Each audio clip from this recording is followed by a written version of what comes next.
Denton, here's what happened. Hard for one of our hardest punchers, Wayne Alexander here. He was to have defended his British light middleweight championship tonight against Nicky Thurbin.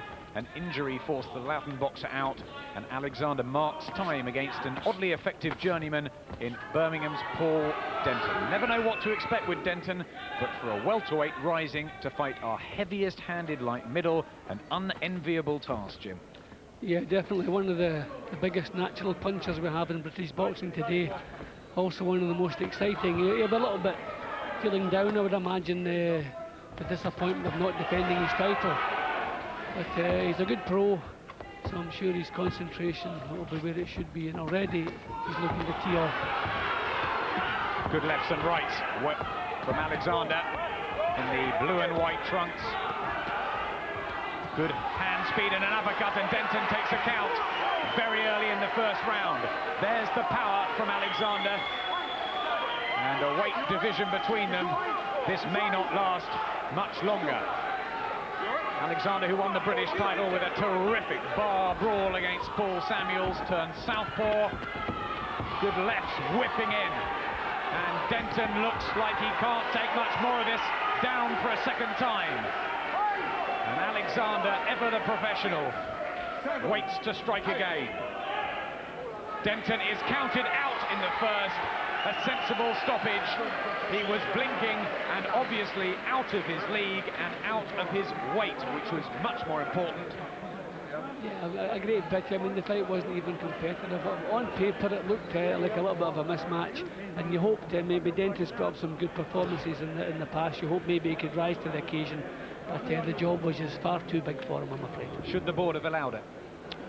Well, I'm sure they thought carefully about it before they decided to okay that. But Denton, he's very experienced, he knows how to look after himself. Now, he's lost more fights than he's won, but he's a good tradesman. But you can't give away class and weight, and that's what he was asked to do tonight.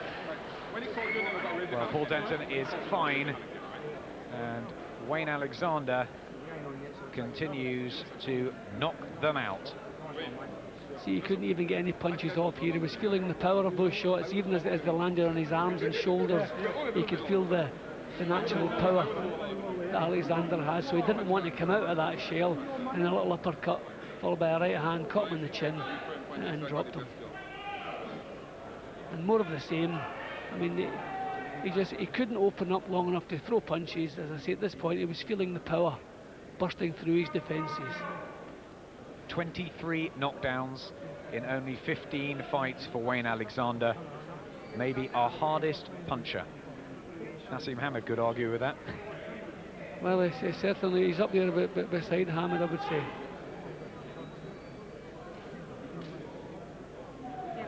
Wayne, 13 knockouts in 15 wins.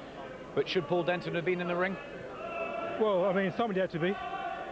Nicky Thurbin pulled out of the fight, so they got a late replacement in. I mean, he's really a welterweight, but I wanted to fight, so yeah. How difficult was it for you to get yourself motivated, having the British title defence, having Thurbin pulled out? Does it dent you? A little bit, yeah. I mean, I want to get this belt out right, don't I? I want to defend it 3 times and then move on. I mean, like I said, Thurbin pulled out, but hopefully I'll fight Thurbin again next month. But the one I really want is Farnell. And if Farnell, I want you. You know, he's been giving all the mouth, but he's just a boy. He's just a boy, isn't he? So you want to clean up at British level and then move beyond that? Yeah, then European, then world.